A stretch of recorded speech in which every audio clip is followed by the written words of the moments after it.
Right, so now how can we simplify our work?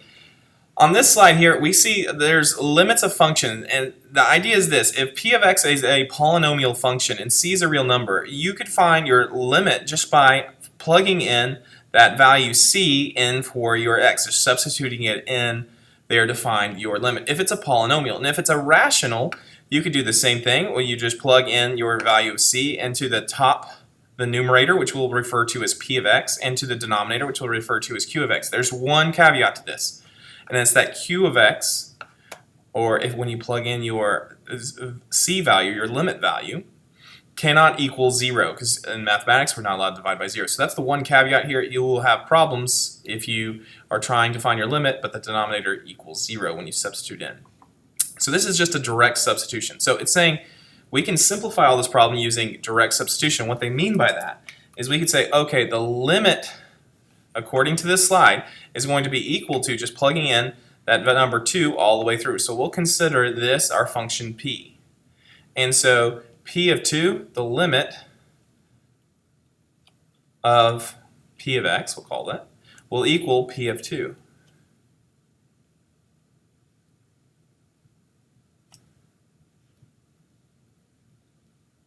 So I'm substituting in, I'm just using direct substitution where I substitute for every single x the value 2, because that's what we're saying x is approaching. Okay, so let's go simplify this.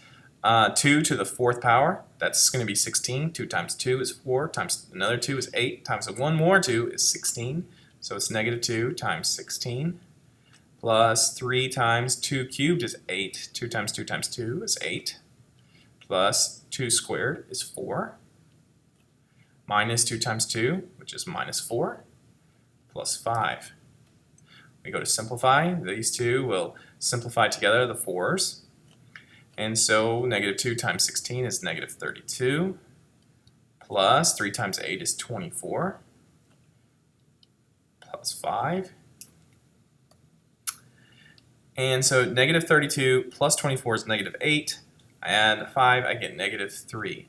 Since p of 2 is negative 3, the limit as x approaches 2, I'm just going to call it p of x here, will equal negative 3 as well, because this is a polynomial function.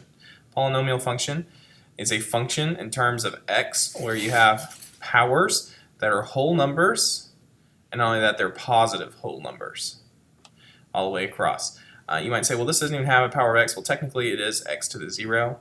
And so whole numbers, if you could say not just positive, but the whole numbers includes the number 0. So now let's look at the graph so we can see if we're correct. As we approach this value 2, right here, as this graph approaches the value 2, you can see the y value that it approaches is negative 3. So we did do it correctly. Much, much quicker using direct substitution than all the properties we had over here. So now this is a rational function. So I will kind of use, in one regard, the quotient property, which means I'm going to solve this, or you could call this right here p of x, and this q of x. And so basically what I want to try to find is p of negative 3, and then I'm going to divide that by q of negative 3. So let's see what these are equal to. So p of negative 3, if I plugged in the top, I'd have negative 3 squared plus 1. And in the denominator, I would have negative 3. And typically we use parentheses when we substitute, especially with the negative, minus 2 more. And so negative 3 squared is a positive 9. Negative 3 times negative 3 is a positive 9. I'll add 1 to that. Negative 3 minus 2 more would be negative 5. Think of a number line. If you're already on a number line, left 3 units, here's 0. If you're already left 3, 1, 2, 3. And you need to subtract 2 more. That takes you to negative 5. Or you can think of money. You owe someone $3, you owe someone else $2, you owe a total of $5. So that's our value there. Let's simplify this. 9 plus 1 is 10, divided by negative 5. I'm getting negative 2. That means the limit as x approaches negative 3, I'll just write out the actual equation here of x squared plus 1 over x minus 2 will equal -2. Again, we could check this in the calculator. Shouldn't take us too long. If we type this this equation in, x squared plus 1 over x minus 2. And we want to see as x approaches -3, as we approach -3, we're approaching the y value -2. As the x closes in on -3, the y value that's closing in on is -2. So that's how you kind of read this. It's kind of like what happens to the y value. That's the function, represents this, all that equaled f of x, or y of y equals, you know, typically we write that. So what's happening to this y value as x is approaching the -3? As we close in to the x value -3, what y value do we approach? -2. Here's one more. So let's use direct substitution. And so if I'm going to call this here p of x, notice this is, typically we don't think of this as polynomial, but if I want to try to use direct substitution, I'm going to see that this will be problematic. So our rules, if you've forgotten, our rules, by the way, are for polynomial and rational. This is not polynomial. Some would call that a power function, but it has the +3 with it. So this is just not polynomial. It's not a whole number power. It's kind of like the power of 1/2. So that's not truly even a polynomial. So I shouldn't call it p of x, but p usually being reserved for polynomial. Let's try this anyways.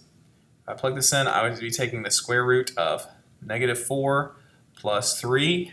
So this time we're going to run into problems, because when I add -4 plus 3, I owe someone $4. I have $3. When I add those up, I still owe $1 more. The square root of -1 we learned is equal to I, but I is imaginary. This is not possible. The square root of -1 is not real.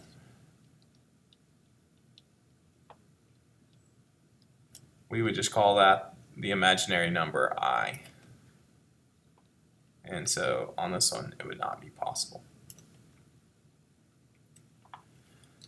All right, your turn to try to use direct substitution to evaluate this limit. If it's not possible, explain why.